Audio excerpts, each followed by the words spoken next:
खरं तर तुम्ही तुमच्या डोळ्यांनी पाहाल दोन भावांमधला फरक.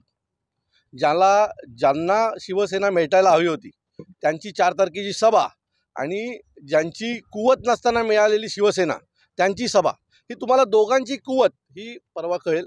मला वाटतं 3 तारखेच्या सभेनंतर 4 तारखेची सभा ही कोकणातला इतिहासातली सगळ्यात मोठी सभा होईल. सन्माननीय नारायण राणे साहेब आणि सन्माननीय राजसाहेब ठाकरे या दोघांच्या उपस्थितीत ही सभा होणार आहे. विश्वास ठेवा की कोकणाला पुढच्या 10 वर्षाचा मार्गदर्शन ह्या सभेतनं होईल आणि दिशा ठरेल कोकणाची, कोकण कुठल्या दिशेने जाणार आहे. तर कोकणातील जनता उत्सुक झालेली आहे. ठाकरेशाच्या 2 गडगडणाऱ्या तोफा एकाच ऐकायला मिळणार आहे. तुम्ही दुसऱ्या ठाकरेंना कोणी ऐकायला येत नाही, खोटं आहे. उद्धव ठाकरेंना मला 50 लोक अशी दाखवा की हे उद्धव ठाकरेला ऐकायला आले, तिथे पकडून आणलेली जातात. मी तुम्हाला अशी 1000 माणसं दाखवीन जी राजसाहेबांना ऐकायला आले. राजसाहेबांच्या सभेची किती विक्रमी गर्दी असेल असं आपल्याला वाटतं? माझ्या दृष्टीने गर्दी हा इम्पॉर्टंट नाही आहे. आमच्या दृष्टीने कोकणाला तुम्ही मेसेज काय देत आहे. दरवेळेला कोकणात यायचं. आज कोकणाने एवढे वर्ष शिवसेनेला म्हणजे उद्धव ठाकरेंना भरभरून दिलं, त्यांनी कोकणाला काय दिलं ते का नाही सांगत आहेत तुम्ही आम्हाला.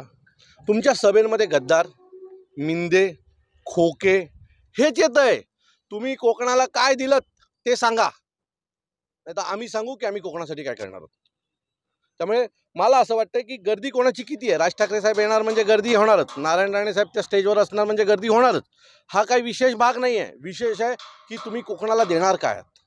आणि तुम्ही मागच्या 20 वर्षांमध्ये तुमचे एवढे आमदार होते, दोन्ही खासदार तुमचे होते, तुम्ही काय दिलं आमच्या कोकणाला हे उद्धव ठाकरेंनी उद्याच्या सभेत सांगावं.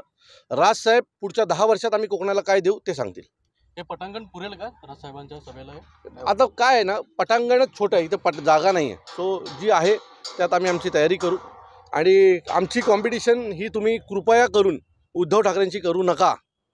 कारण उद्धव ठाकरेंची रत्नागिरीत झालेली सभा आणि महाराष्ट्र सैनिकांनी रत्नागिरीतली एकाच दिवशी घेतलेली सभा, 2 सभांच्या गर्दी जर तुम्ही चेक केलात तर तुम्हाला कळेल की महाराष्ट्र सैनिक उद्धव ठाकरेंपेक्षा मोठी सभा घेतात.